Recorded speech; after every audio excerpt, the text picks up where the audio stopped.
shouldn't be standing with a heart that's so heavy. Okay everyone, I know that you've already seen the title, so I'm just gonna jump straight into the point of this video, and that yes, I actually have quit my 9-to-5 job. And no, I actually haven't switched companies, I haven't done an internal switch to a new role, I'm actually not even working in the same field or industry that I was working in before.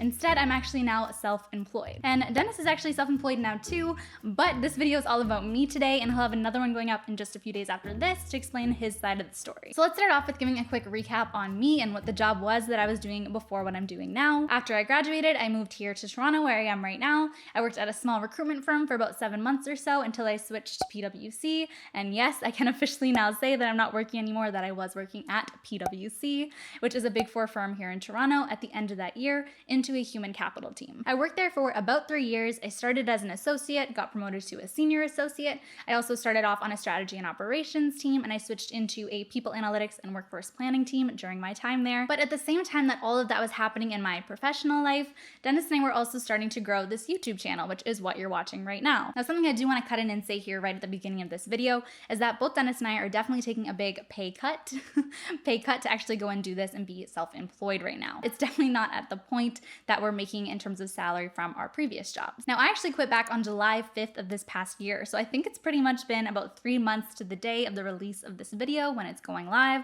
and time has definitely been flying by. I actually took a decent amount of footage for my last week and last month of work. I'll talk about that a bit more in that footage, but for now, let's rewind, put that footage in here, and then we'll jump back into current time and tell you how I'm feeling now and what the plan is moving forward. Hey guys, it's me again, real quick, jumping in before you see past me, because when I was reviewing the footage of what it was like when I was actually quitting the day of, the week of, I was pretty low energy and clearly in like the nervous zone, so I thought I'd give you a little recap right here instead. So I decided to quit and talk to my boss on a Monday. That's when we had our static, already set coaching meetings with my manager, so that would be easier than sending her a message and making it sound really serious, obviously, and having to jump on at a random time.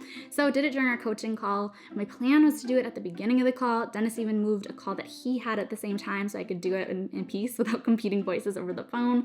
But I was super nervous. We had some technical difficulties on our Zoom, we don't use Zoom, Google Hangouts call. And so I ended up waiting until the very end of our hour-long chat, which was kind of funny. I was nervous and sweating away the whole time. She probably thought I was a little off that morning. But when I finally did talk to my manager about it, she was great, which was super nice.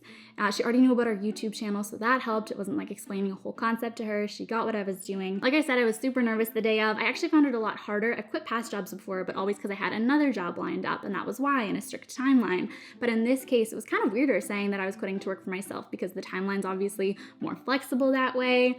The company was trying to keep me if they could, so we did a lot of back and forth for probably a full week on different offers, and them trying to keep me for a longer period of time, if not forever, in different ways. So there's a lot of back and forth there. I ended up giving a 4 weeks notice, so I stayed for the entire last month of July to give them a little more time to transition, and that kind of worked best for both of us. And like I said too, I was obviously super nervous at that time. It was kind of weird week in the emotions, but obviously as I got closer to my last week, I got a little bit more excited, and obviously now I'm loving it a few months out. So let's actually now jump into that footage that I did take in my last week of work and see how I was feeling then. Hey guys, happy Monday, or at least it's Monday for me right now. I am currently filming this on July 26th, 2021.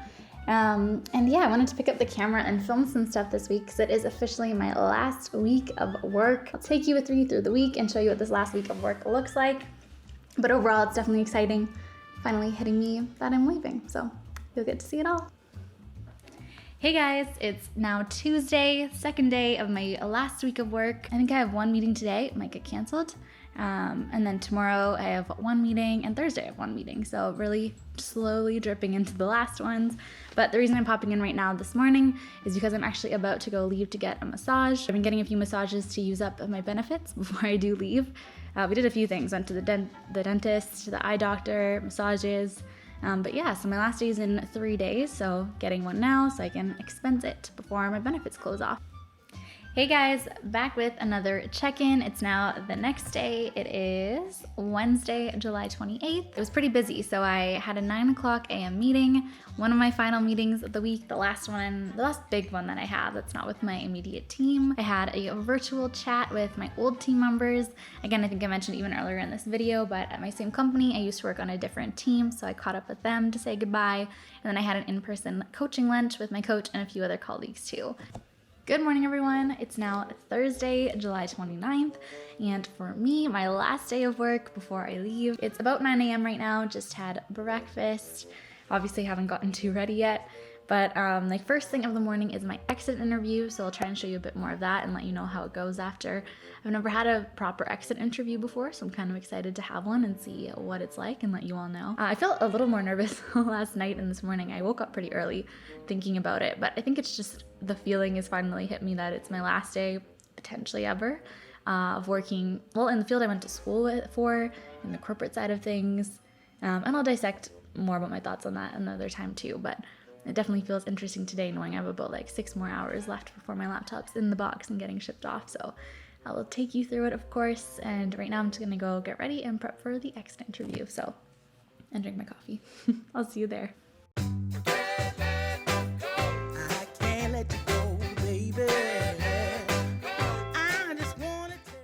Just finished up the exit interview.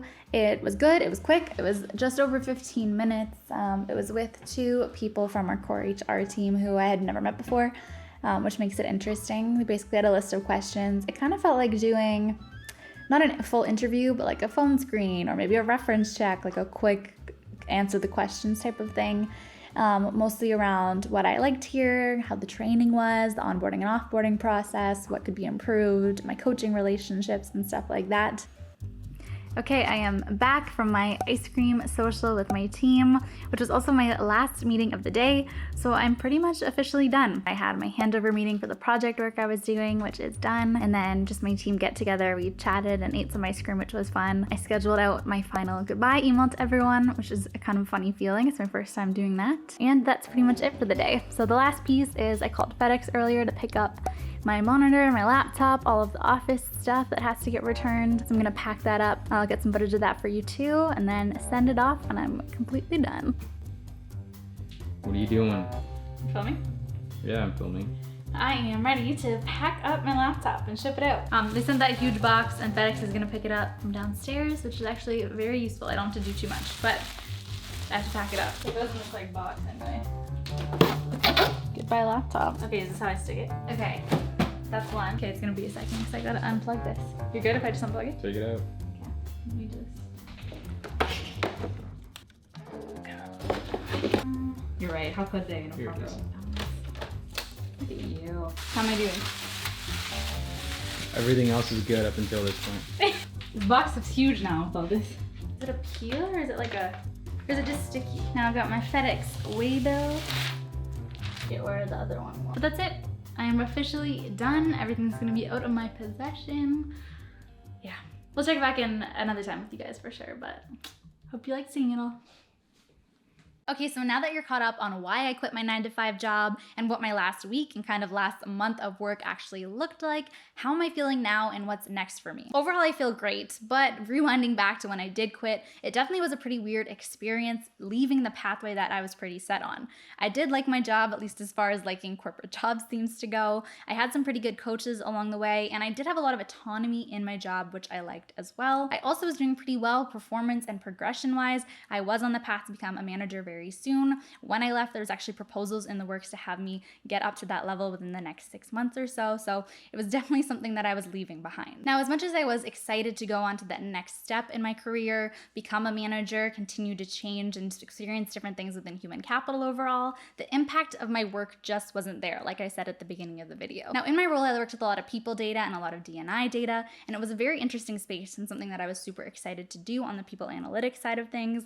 But on the other hand, I also got to see a lot of the issues and a lot of the pitfalls of these large corporate organizations that are not doing a great, or even in my opinion, good job in this space at all. Also, as much as I was challenged in my work day to day, at the same time, like I said, I knew what my set path looked like. So even though it was still a challenge to get to that next level and do that work to get there, I knew what every step of the ladder looked like for me for the next decade or however long it took. Whereas what I'm jumping into now is a lot more of a challenge and something brand new and different for me. Now, jumping into what we are doing now, both Zen and I are are super excited and passionate, which is really nice to feel, about what we can do with the Steph and Den brand. Now, one thing I really do want to make clear is just because we're no longer working our 9-to-5 corporate jobs, we'll never say that it's bad overall to work in that space. A lot of people, and likely a lot of you watching this video, do still work in corporate 9-to-5 jobs, and that's how a ton of people make their money. And that's a huge piece to actually managing your money and growing your wealth, is having a job that makes you money. Obviously, we have happened to change up our path, but we're still here for all of you to give you information and our personal experiences with money, with careers, and everything like that, whether you're in 9-to-5, consulting, or HR, and so on. And so we hope that you'll stick with us here too for all of that information to come. Our channel and content won't be changing very much, other than hopefully getting better and better over time, both in quality, but also what we're able to talk about and our content. We can be even more transparent now, and we have more time in our hands too. So hopefully you'll continue to see that change coming over the next few months. All right, everyone, that is a wrap for this video. Next up, we'll have Dennis's video all about him quitting his job. And something that's super interesting too is that he was actually doing a lot of interviews to leave Deloitte. Yes, that's where he worked, for some of you who've said that before. We also have some fun videos coming up about our multiple income streams and all of the money that we've been making on YouTube, which we've never talked about here before. So that's coming up, as well as a self-employed day in the life, so you can see what our work days look like now if you have any questions on that. And of course, our regular money and career content too. Also, I want to say a huge thank you to everyone here who watches our videos. This is a huge reason. You guys in general are a huge reason as to why we can and also want to quit our jobs and do this full time. So to everyone who's either subscribed, just watches our videos, likes, comments, has conversations with us that we get to have all the time with you guys, thank you so much, and we love you all. As always, if you haven't seen some of our previous videos, check them out next door, and we'll be back soon with all those videos that I mentioned. Next up, one most notably with Dennis's quitting videos. So I'll see you there.